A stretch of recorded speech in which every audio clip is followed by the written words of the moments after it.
Thanks for tuning in again to a daily reading from Convergence, the Dragon Within Saga Book 1, available on Love and Light Productions website. The link will definitely be in the comments, so please check it out. And we're going to pick up in Chapter 3, and to review, Roni Alden's mom, the mother, had just woken up from a dream she had regarding her son Roni. So here we go.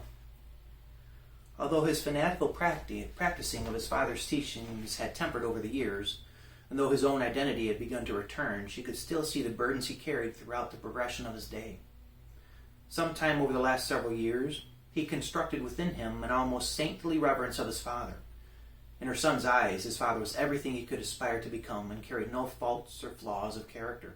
As such, Roni would always fall short of the example his father set, and because of this, he would never really be able to see his own value in just how splendid within he was. Her daughter Zendalia was much different than her son. A full 16 years of age now, and unburdened with the memory of losing the example her father had set, her identity was allowed to flourish.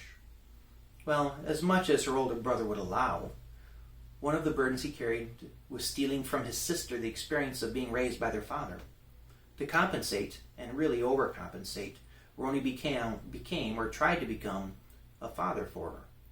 She could see what he was trying to provide for Zendalia, but because he was just a child himself when the dynamic began to take shape, it had the opposite effect Roni had desired. Zen naturally developed an instinctive denial of everything Roni was attempting to teach her because his techniques for imparting knowledge were much too lopsided into the do as I want you to do because I know side of the fence. Adding to this effect was the natural difference between the personalities of her two children. Had they both been of similar fanatical mindset of developing themselves into the epitome of a saintly figurehead, she was sure there would have been fewer problems between them. But her daughter was not encumbered with the same weight her son had carried. Because of this, seeing how her brother was behaving, Zin naturally developed into much more of a free spirit. While Roni was, when not hunting or trapping, continuing to harness his skills, Zendalia would be off in the woods exploring or singing or dancing. However, in spite of all her wasted time in the eyes of her brother, she possessed a talent he did not. Whereas Roni required his fanaticism to elevate his skills to a now mastery level, possibly surpassing even his father's, Zin was naturally gifted with the bow and arrow, and to a lesser extent, all things concerning nature.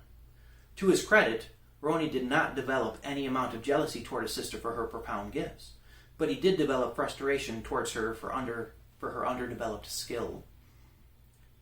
After a night of dreams like this night, all of these thoughts would come crashing down upon the desire she had for her children to be healthy and well.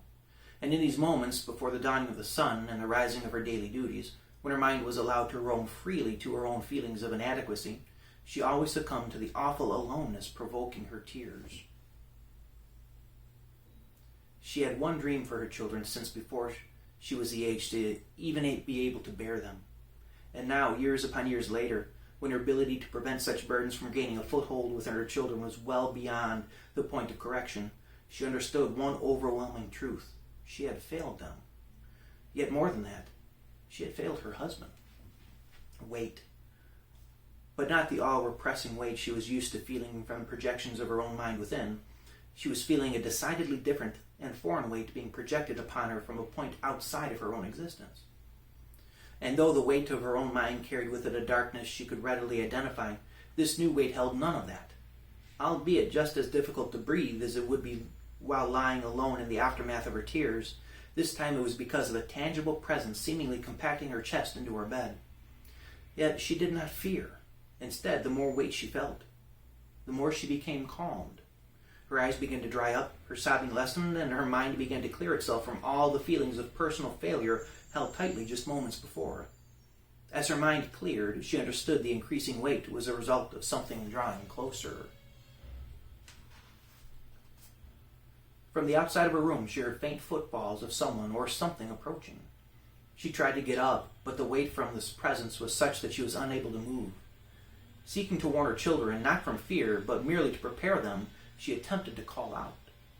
But her breath was held firmly within her chest and no audible sound was produced.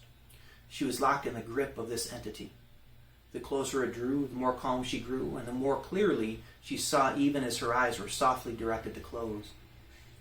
The air hung suspended in time as if the earth stopped spinning on its magnetically charged axis, and age itself ceased to have ownership over her body. As she opened her eyes, she saw standing in the frame of her room a figure that appeared directly from legend. Lit from behind by what must have been a magically induced golden illumination, it stood as a silhouette unparalleled in its command of the space it occupied. Her breath was removed, her life-sustaining involuntary muscular contraction stopped, and she hung, in the raptured command of the power of this being, neither alive nor dead, completely submerged in its brilliance. And then it spoke. In a mixed crescendo of all octaves in complete harmony with all sounds, she was flooded with a beauty that almost stole her ears as the entity spoke with utter surety. Do not fear. Your God is with you, Nerlandia. He has sent me to tell you what you need to know, so it will be. In 2 weeks' time you will die and be brought home to he who gives all life. But your children, the hunter and the huntress, will not die. They must not die. They must live. If they do not, the hunt will fail. Thus says the Lord. The presence of the entity slowly faded from her sight and awareness. However, she was unable to distinguish by what means it did, because all at once it seemed to walk out of her room, float up through the ceiling, and simply dissolve into an unseen realm.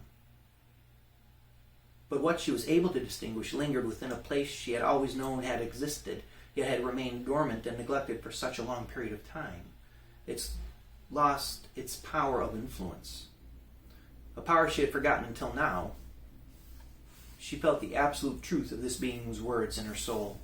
She resolved to do what must be done. She resolved to die and to see her children live. Discarding the desire to remain within her emotions triggered from the moment's clarity, she rose from her bed and began to prepare breakfast. This morning's conversation, while necessary, was certainly not going to be pleasant.